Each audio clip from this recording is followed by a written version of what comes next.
If you've received a 1099-K from Fullscript, here's what it means. The IRS requires online marketplaces, payment apps, and card companies to issue this form each year for gross transactions. Since Fullscript operates as a marketplace facilitator, every dispensary is considered a marketplace seller.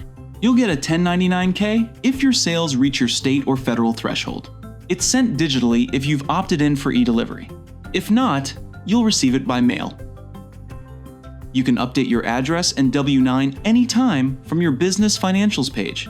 Your 1099-K shows your total gross amount transacted. That number might look higher than what you actually earned because it includes things like shipping, taxes, product costs, and fees, not just your payouts or profit.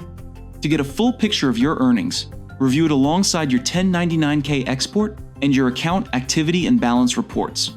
And remember, if you have questions about your taxes, it's best to speak with a qualified tax professional.